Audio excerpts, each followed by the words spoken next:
Skal vi have en nationalpark omkring det sydfynske øhav? Mit svar er ja, men det er op til befolkningen i den kommende tid, om vi skal have sådan en. Når der er behov for sådan en, og der kan være ønsker om sådan en, så er det fordi området trænger til pust, løft, udvikling. En nationalpark handler om at skabe vækst, trivsel, arbejdspladser, brand, opmærksomhed. De 5 kommuner, Langeland, Ærø, Svendborg, Faaborg-Midtfyn og Assens, er gået sammen om det her projekt om at undersøge mulighederne for at danne nationalpark i det sydfynske øhav. Der er de værdier, der skal til rent naturmæssigt. Vi har en fantastisk natur. Der er skove, der er bakker, der er strandingen. Der er en kultur, først og fremmest omkring det maritime. Mange 100 år gammel maritim historie og kultur.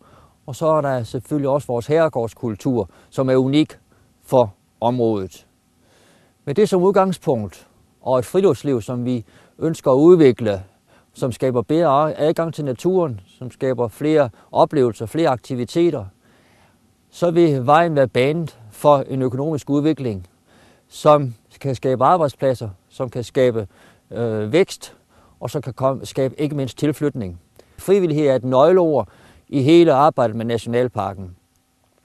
En dansk nationalpark er meget forskellig fra en amerikansk. Her har den enkelte borger ret til at sige til og fra. Det vil sige, at de ting, der skal udvikles i nationalparken, er på frivillig basis hele vejen igennem. Og de regler, der gælder uden for nationalparken omkring færdsel eksempelvis, er det samme, der gælder indenfor. Man kan så lave aftaler med lodsejere om at skabe øget adgang, eller aftaler om at dyrke jorden på forskellige vis, men hele tiden under forudsætning af, at det er frivilligt. Jeg vil håbe, at den her proces ender med, at de 5 kommuner bestemmer sig for at søge miljøministeren om at blive nationalpark, og at nationalparken bliver en realitet. Fordi for mig at se, så er den nationalpark, som vi kan tilbyde, den er helt unik, også blandt nationalparker i Danmark.